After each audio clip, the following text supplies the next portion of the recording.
em relação à organização para a Ciranda de Paz? Bom, a primeira, eu acho que a gente começando fazendo ela trabalhando com os professores, né, para que eles tenham uma visão bem positiva do programa, porque a hora que os professores acolherem o programa, tudo fica mais fácil de trabalhar. E é diferente para mim, né, tá passando para eles e vocês explicando realmente, né? Diretamente da fonte, né? Isso. Da fonte, é muito melhor. Até apresentando alguns resultados, né, porque as outras cirandas que a gente já trabalhou, nós percebemos que as famílias que participavam da Ciranda de Paz, que tinham um impacto muito positivo das crianças em sala de aula. Então eu acompanhei alguns casos e eu acompanhei um caso de uma escola estadual da 5ª série, alunos da 5ª série que os pais participavam da ciranda, assim, no decorrer do ano, a gente sabe que agora é o 6º ano, né, mas a gente sabe que o 6º ano é terrível, né? Acho que pra mim é a mais difícil, assim, de trabalhar, porque eles estão sofrendo uma série de impactos, e foi muito positivo. A gente tinha uma turma que tinha pelo menos umas 6 famílias assim que participavam e a sala teve uma mudança. Professor de matemática deu depoimento, professora de língua portuguesa, professor de educação física deram depoimentos assim que os alunos melhoraram muito por conta do trabalho que a gente fez com as famílias. A gente nem chegou a trabalhar com as crianças, foi só com as famílias. E a hora que os professores percebem que é rico e eles nos ajudam a divulgar, porque a gente precisa muito que os pais venham. E essa é a nossa maior dificuldade nas escolas, geralmente. É organizar um espaço acolhedor, né, que tenha, assim, a gente trabalha muito com a questão do café. Porque a gente sabe que isso é importante, além de ser atrativo, a gente pode proporcionar para as famílias atos educativos durante o café. Então a gente não serve um café para deixar para os pais tomando café. A ideia é que durante o café as diretoras da escola, os voluntários, as pessoas que estão trabalhando na ciranda interajam, conversem. E é muito engraçado porque às vezes eles ficam muito tímidos porque não sabem como comer, como se servir. Então a gente serve os pais assim, porque o ato de servir, né, o pai a gente já vai puxando ele pra gente e também ele já vai percebendo uma forma que ele pode tratar o filho dele. Então, a hora que tem uma criança junto, a gente abaixa e olha para a criança e conversa com a criança, o pai já olha e fala assim, mas eu pego meu filho e vou puxando, né? Que geralmente é assim, ele chega, as crianças estão largadas atrás, mas quando a gente mostra para eles como fazer, tem toda uma diferença, porque eles estão olhando pessoas de referência na vida deles, porque a escola é uma referência para a comunidade, tratando o filho deles e tratando eles como, né, com cidadania, como seres humanos. Então isso já faz toda a diferença.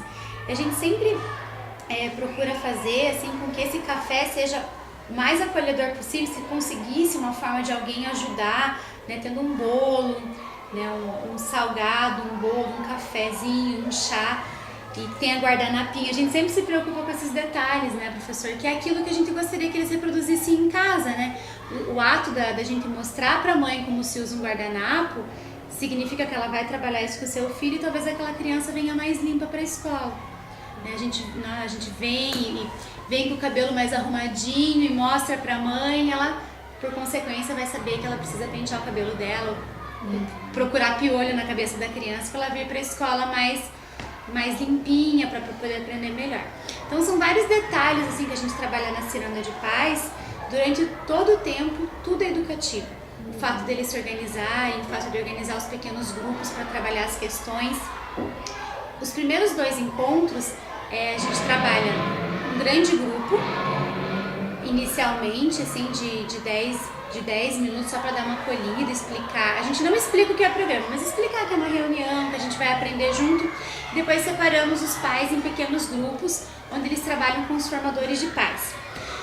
E as primeiras reuniões são 4 perguntas básicas, né? Que tem uma fichinha que o formador faz, mas que a gente vai buscar resposta com a comunidade, porque a gente precisa saber o que a comunidade pensa, o que os pais pensam da escola.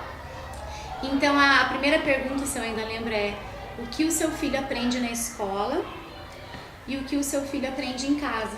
Porque a hora que o pai para refletir, na maioria das vezes tem pai que fala, meu filho vem para a escola para aprender o que não deve.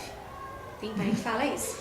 meu filho vem pra escola pra aprender palavrão. Mas daí vem um outro pai e fala assim, nossa, meu filho vem pra escola porque aqui é o único lugar que ele pode aprender o que precisa pra ser melhor.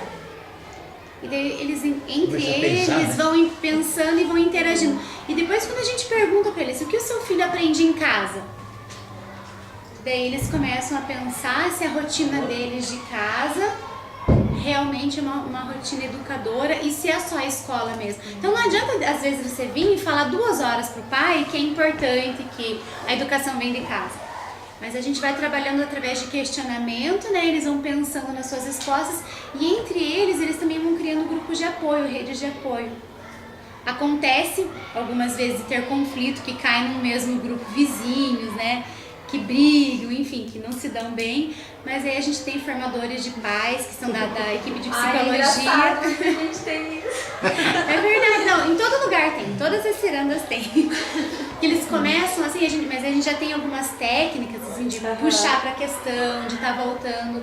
Ou então a gente deixa a pessoa falar, porque às vezes ela precisa mesmo falar, né? Daí falou, passou, a gente, né, não dá ênfase àquele assunto, mas também não ignore e continua para desenvolver aquele aprendizado. Bom, passando esses 2 primeiros encontros, né, a gente estuda, tudo isso é anotado, então tem 2 formadores, um que pergunta e o outro que vai anotando, porque através dessas anotações que a gente vai perceber o que a comunidade precisa. Então tem comunidades que precisam, por exemplo, de ProERD para pais, né, que o professor já até comentou que a gente trabalhou com o ProERD para pais ali numa escola de Pinhais. Tem comunidade, de repente, que precisa de alguém que venha falar sobre sexualidade, que venha conversar com os pais sobre higiene das meninas. Então a gente vai descobrindo através da comunidade, porque né, não resolve muito trazer algo pronto, porque cada comunidade é específica, né? Eles E o tenente, como é que é o nome? Mazon estava, porque instalaram o UPS aqui, então ele comentou lá daqueles apoiam a Ciranda de Paz. Isso. E já convidamos eles para estarem na Ciranda de Paz. Porque a agenda deles é muito complicada. Como eles instalaram aqui a UPS, eles estarão conosco na Ciranda. Maravilha, professor. Nossa, já é. Então isso é importante. E o importante para a comunidade é a comunidade começar a perceber o policial de uma forma positiva. Porque geralmente o policial é aquela pessoa que vai na casa tirar o pai, bater no adolescente, né? Que tá ali repressão. Então geralmente o policial é visto como repressor para essa comunidade, né? A gente nem tem como ser diferente. E quando eles veem o policial trabalhando junto com eles, né? A palestra do ProERD para Paz, teve um pai que falou assim, ele falou, gente, eu sou policial, eu tenho um adolescente de 14 anos, eu tenho dificuldade com meu filho, né? E eu tô aqui para compartilhar isso com vocês. Então a comunidade passa a ver o policial como ser humano, que tem dificuldade, que não é aquele repressor, mas que é alguém que vem servir a comunidade. E a imagem positiva dos pais pro policial muda, assim, até o convívio escolar, que tem criança, a gente teve um caso de uma criança de 3 anos que chegou para um policial e falou assim, você é policial, né? 4 anos. Ah, não, eu sou. Meu pai não gosta de policial. E ele vai